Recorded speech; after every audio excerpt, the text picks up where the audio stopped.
तो दोस्तों आज है रविवार और रविवार के दिन में आपको कुछ स्पेशल बना के दिखाना चाहूंगा और खाऊंगा मैं खुद, क्योंकि आप लोग तो खा नहीं सकते मोबाइल के अंदर आकर। तो इसीलिए आज मैं बनाने जा रहा हूँ south Indian dish idli sambar. जी हाँ, उसके लिए समय बिल्कुल बर्बाद नहीं करना है। मैं आपको बता दूं, चावल को आपको 1-1.5 दिन के लिए भिगो के रखना है। उसके बाद उसको अच्छे से पीस लेना है और उसमें मिलाना है थोड़ा सा सोडा, और जब उसको 1 दिन और रख देना है और जब वो तैयार हो जाए उसके बाद क्या करना है आइए।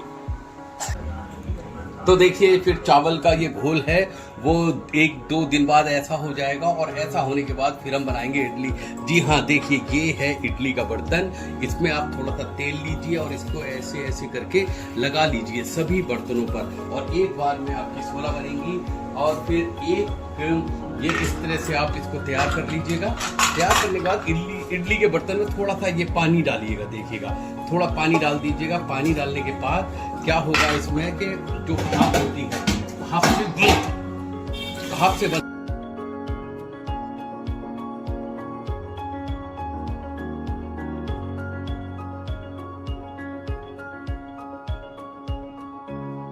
और ये करते हुए आपने इस तरह से कर लिया है। और उसके बाद करना आपको कुछ नहीं है, आपको सिर्फ थोड़ा थोड़ा सा ये जो घोल है ये इस पर इस तरह से डाल देना है। घोल इतना पतला और वो रहे कि इडली बनने में आसानी रहे। जल्दी जल्दी मैं आपको करके दिखाना चाहता हूँ ये। और इस तरह से जब आप इसको घोल को पूरा तैयार कर लेंगे, ये कर लिया आपने एक, उसके बाद फिर होगा आपका ये दूसरा, यानी 1 चमचे में 2 इडली आपकी तैयार हो जाएंगी। जी हाँ, 1 चमचे में 2 इडली, और घर बैठे ही साउथ इंडियन डिश का जो मजा आएगा, कसम से क्या मजा आता है मैं आपको बता नहीं सकता। देखिए खाऊंगा मैं, लेकिन मुंह में पानी आपके आएगा। इस तरह से कर आप इसको इस तरह कर लीजिएगा। इस तरह करने के बाद आप 1 चमचे में 2 इडली तैयार आपकी हो जाती है। देखिए 1 चमचे में 2 इडली का स्वाद आप ले सकते हैं। ये हमारी 4 8 4 12 इडली हो गई, और एक बार में बनती है 16 इडली। तो ये 16वीं इडली बनने जा रही है। जब तक हम इसको लेंगे ये हमारी पूरी इडली तैयार हो गई। इस तरह तैयार होने के बाद इसको आप आराम से पकड़िएगा और इसको इसके अंदर डाल दीजिएगा। उसके बाद क्या करना है आपको, आपकी जो ये गैस है, इस गैस को करना है आपको चालू। गैस जब चालू हो जाए, इडली का बर्तन आपको आराम से लेना है, इसके ऊपर रख देना है पीछे से ले, और उसके बाद जो ये है इसको आपको इस तरह कर देना है। और फिर इडली के साथ खाई जाती है सांभर। सांभर के लिए हमने ये जो दाल होती है, दाल को इस तरह से आप करके रख दीजिएगा।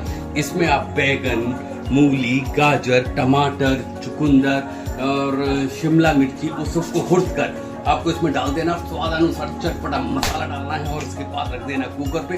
कुकर पे रखने के बाद सांभर कैसी बनेगी ये देखिएगा। ये हमारा कुकर चढ़ा हुआ है और इस पर बन रही है अभी सांभर, और इधर बन रही है इडली। जी हाँ, 15 से 20 मिनट तक इडली का जो ये है इसको इस पर रखना है। उसके बाद इसमें हल्की सी सीटी आएगी, फिर उसे खोल देना, और खोलने के बाद आपकी जो इडली है वो हो जाएगी ऐसी तैयार, ऐसी तैयार। और कसम से मेरा तो बली नहीं रुक रहा है, मन कर रहा है अभी कि अभी खा जाऊं इसको, लेकिन बहुत गर्म है, मुंह चल जाएगा। लेकिन मेरी सांभर तैयार होने दो, और तब तक के लिए करते हैं इंतजार।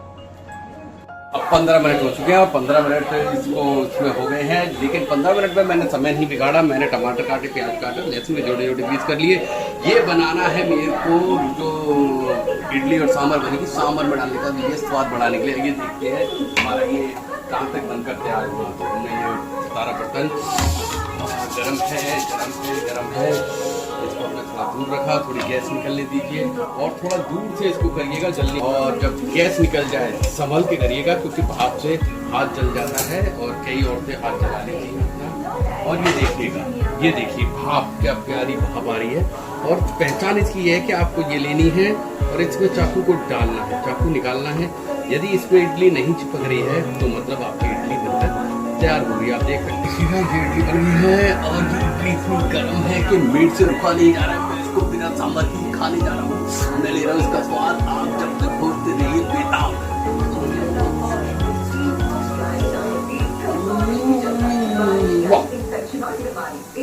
अब सांभर की चटनी बनाने के लिए सबसे पहले हम मूंगफली को कढ़ाई में भून लेते हैं और उसके बाद फिर हम नारियल को इस तरह से बारीक बारीक हुर्त लेते हैं जिससे चटनी बनाने में आसानी रहे। फिर इन दोनों के मिश्रण को हम मिक्सी में डालकर उसकी ग्रेवी तैयार करते हैं। जी हाँ, मिक्सी में इसको पीसने के बाद इसका रंग और कलर अलग हो जाएगा। देखिए इस तरह से ग्रेवी तैयार हो जाएगी जिसमें हम सरसों, कड़ी पत्ता, नमक डालकर हल्का सा तड़का लगा लेते हैं। फिर आती है सांभर में तड़का लगाने की बारी। उसके लिए टमाटर, प्याज और लहसुन को इस तरह से काट के रखते हैं और इमली को पानी में भिगो लेते हैं, वो भी दाल के पानी में। और कोई पानी आप नहीं लीजिए, नहीं तो स्वाद उसका बिगड़ जाएगा। और दाल के ही पानी में इमली को घोंट लिया जाता है, भिगो के रख दिया जाता है और दाल को भी काफ़ी पतला कर लिया जाता है जो सांभर के लिए काफ़ी अच्छी होती है। फिर हम लगाते हैं तड़का जिसमें प्याज, लहसुन, टमाटर सबको और कढ़ाई में घोंट लेते हैं। इस तरीके से उसको भूनने देते हैं अच्छी तरीके से। जब वो भुन जाए उसमें से महक आना चालू हो जाए तो समझिए कि आपका मसाला तैयार। फिर उसमें इमली को डाल देते हैं और उसमें डालने के बाद देखिए ये इमली को हमने इसमें डाल दिया। उसके बाद अच्छी तरीके से उसको घोंट लेते हैं जिससे इमली और उसमें मिल जाए। फिर उसमें और कोई पानी नहीं डालेंगे, हम दाल का ही जो पानी होता है वो ही दाल में से कुछ चमचे पानी लेकर कढ़ाई में डाल देंगे और उसको पकने देंगे। यदि आपने दूसरा पानी उसमें डालकर उसे पकाया तो उसको स्वाद जाएगा बिगड़ और लोग उसको खाने से कर देंगे मना। जी हाँ, इस तरह से हमारा ये सांभर तैयार हो गया है बनकर। ये देखिए इतना सारा सांभर तैयार हो गया है और अब ये सर्व होने के लिए है तैयार।